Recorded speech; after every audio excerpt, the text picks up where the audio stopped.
What's the deal? What's the deal? It's your boy who is Hendough, and we back talking sports. So, basketball season is here, almost. Training camp is on its way. We just had the big trade with Dame and Dame Boston. I'm sorry, not Boston. Dame Milwaukee, the Blazers, and of course the Suns. I thought this was one of the best trades I've seen in a long time, where everybody, you know what I'm saying, basically, I think the team that people are sleeping on the worst is the Suns. They got a lot of bench pieces, you know what I'm saying, and if you watched the playoffs last year, look at the Lakers going against the Denver Nuggets, and then look at Phoenix. Phoenix got 2 games, and that was because of D Book and KD going fucking bonkers, especially D Book. If they would have had some bench pieces, and you know what I'm saying, now they got Bradley Beal, of course, but if they would have had some bench pieces, they probably could have took that to 6 or 7 and won that game. But right here is my top 10 players in the league going into next year. Everybody's not going to agree with my top 10, but it is what it is. And the criteria for this is regular season. Yeah, regular season. But the postseason, regular season is about 25% of the criteria for this list. Honestly, 25%. 75% is the postseason. It just is what it is. You know what I'm saying? Well, I'll say this. 50% is the postseason, and 25% is, you know, your accolades or whatever like that. So, these players, I'm basically going to be, you know what I'm saying, ranking them off of what they did in the regular season and in the playoffs. And then offense and defense, you know, and facilitating. So let's go.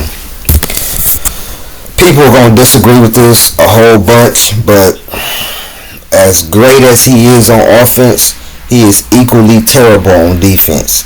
And they did not make the playoffs last year. This is only based off of last year what happened. So, Luka is number 10. And I know a lot of people are going to disagree with this list. I got Luka at 10 because, I mean, he's a phenomenal, like a 38-8, like he reminds me of James Harden.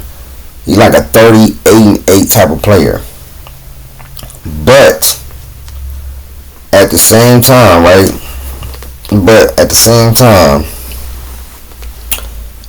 he's one of the worst defenders in the league, bro.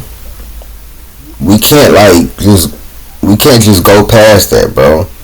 Last season he averaged 32, 8.6 rebounds a game, 8 assists a game on 49% shooting. That's phenomenal. But on the defensive end, he's slow. Sometimes he doesn't put in a lot of effort. You know, which is why they went out to go get a Grant Williams. I heard that they trying to go get Drew Holiday, maybe.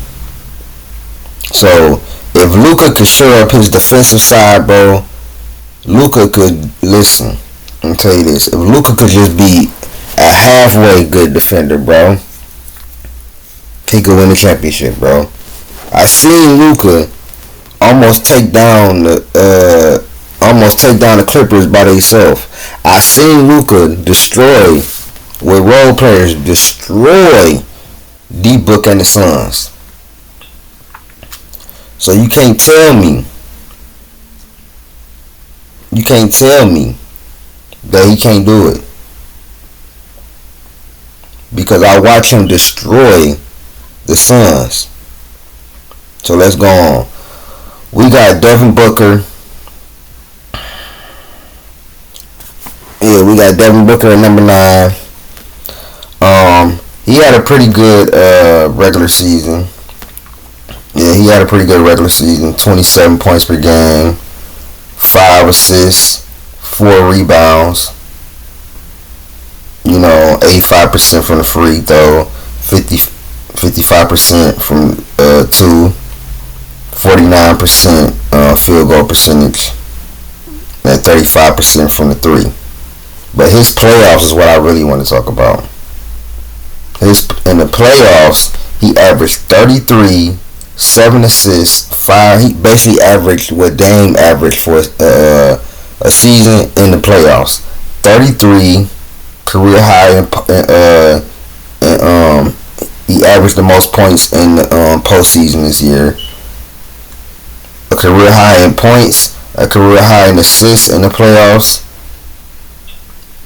He was phenomenal, bro. A career high in steals and a career high in blocks in the playoffs. So Devin Booker is definitely a top 10 player. We got KD next, and the only reason why I put KD over D Book is because of what he did in the regular season, and because it still is KD, bro. Like, it still is KD. Even though Devin Booker went crazy last year, like, KD definitely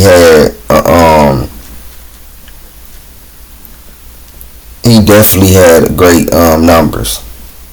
KD averaged 29, 6, and 5. He got hurt, but he was averaging like 37 and 5 on 56% shooting. That's amazing. That's just absolutely amazing that you could like shoot. And then in the playoffs,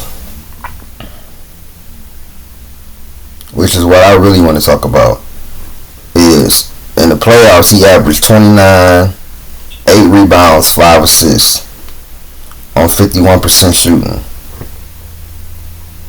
I'm sorry, 48% shooting. And 33% from the 3. So you see, D Book had a little bit better postseason, but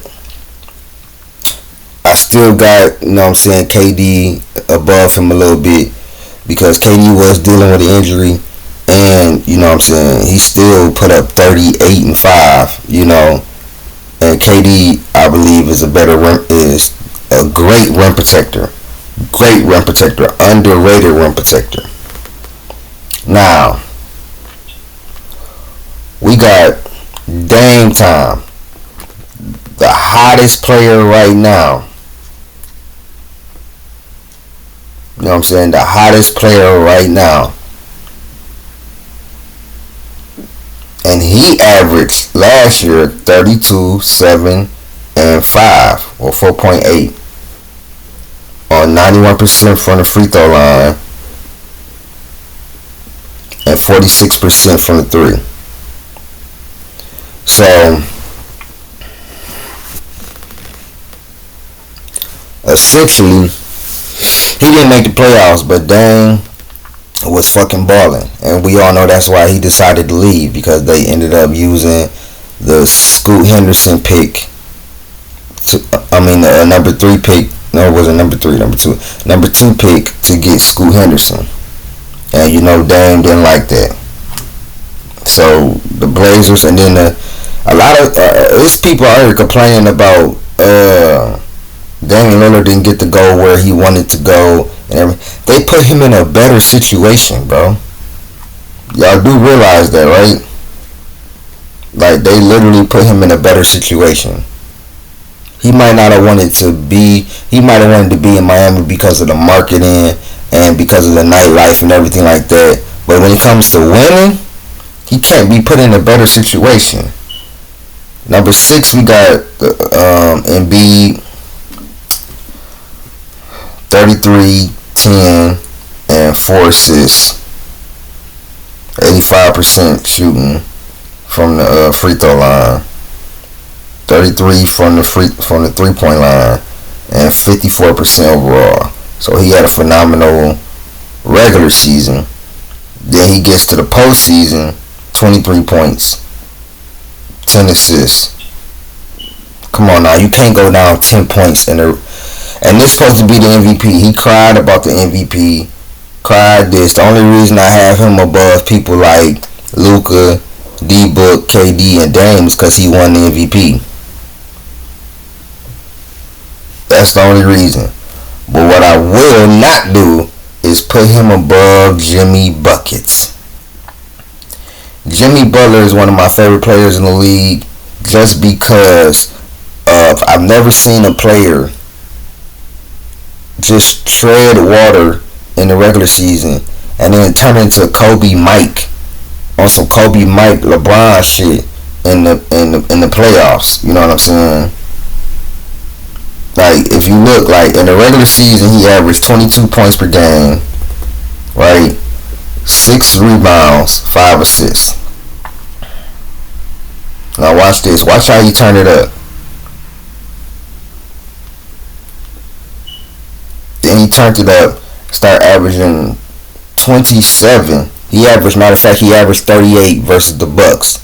He really turned it up, like, in the first series.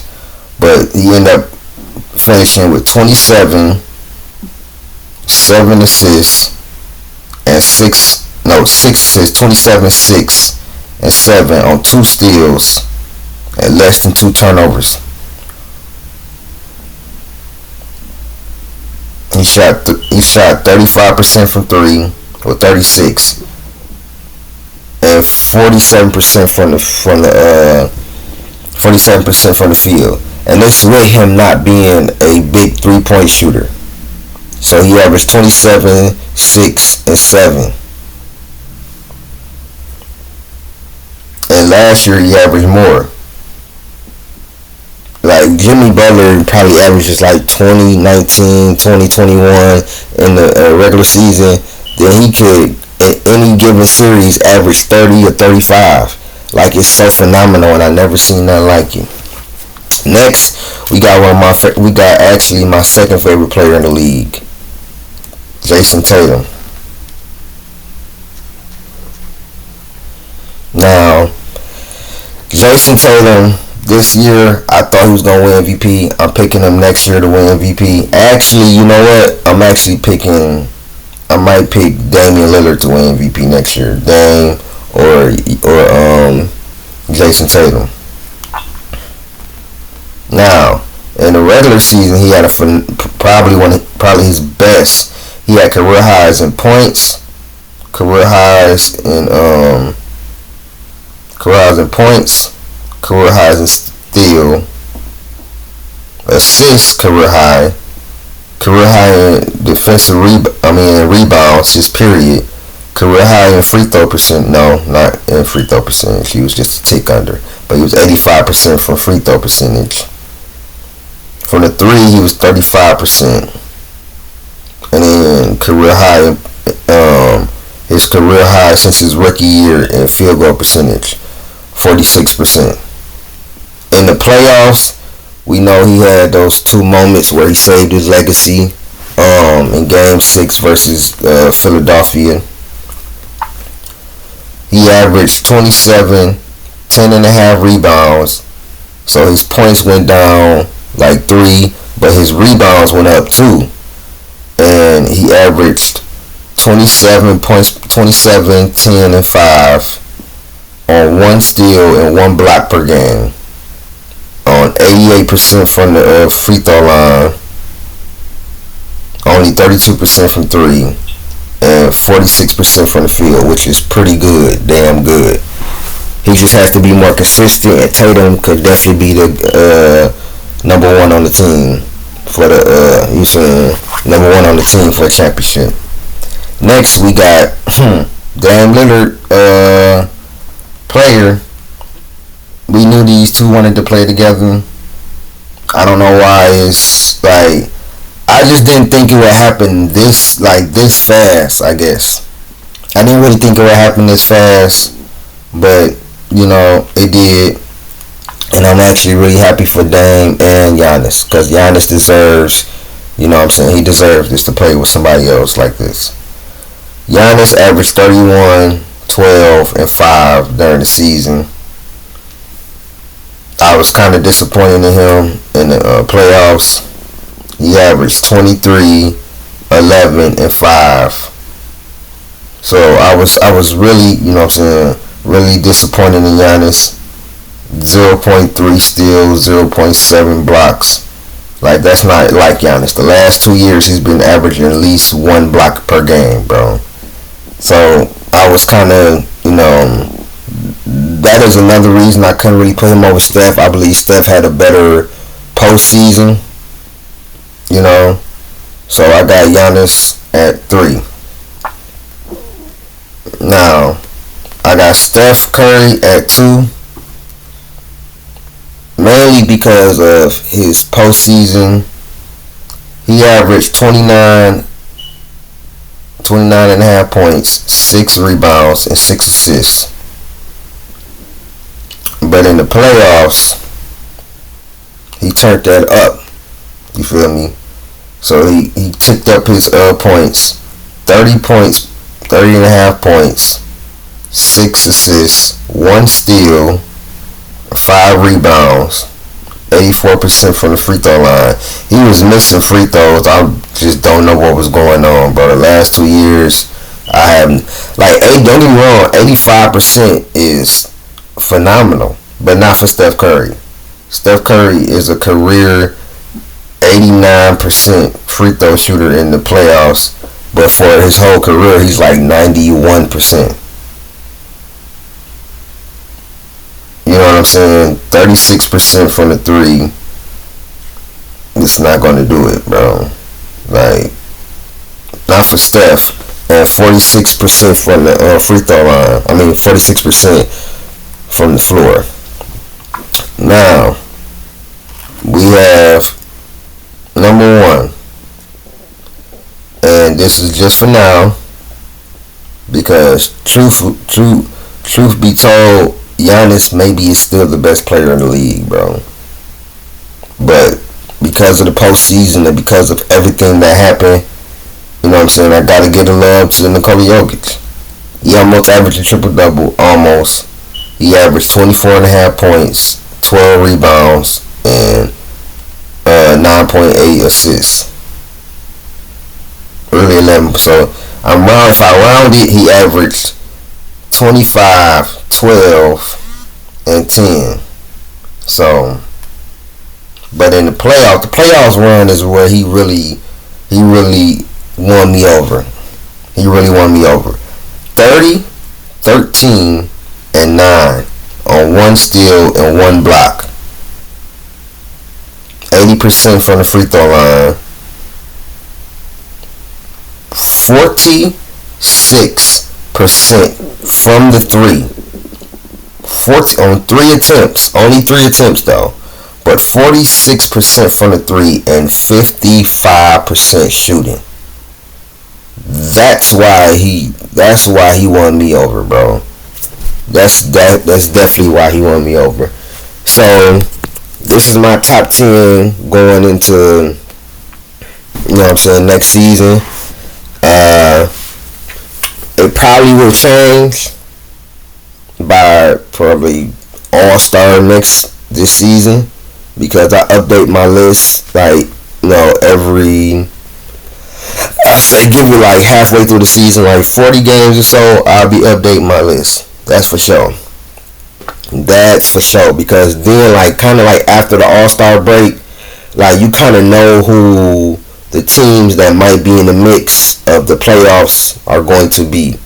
At that point, bro, you kind of see who going to be the most, like, the play-in teams, or who going to be actually in the playoffs, you know, after the, you know what I'm saying, and then you get to see who really don't have no chance at all. So, this has been my top 10. Y'all put in the comments what y'all think, or put y'all top 10 players in the comments. This been Who is Hendough, man. I'm out. Peace.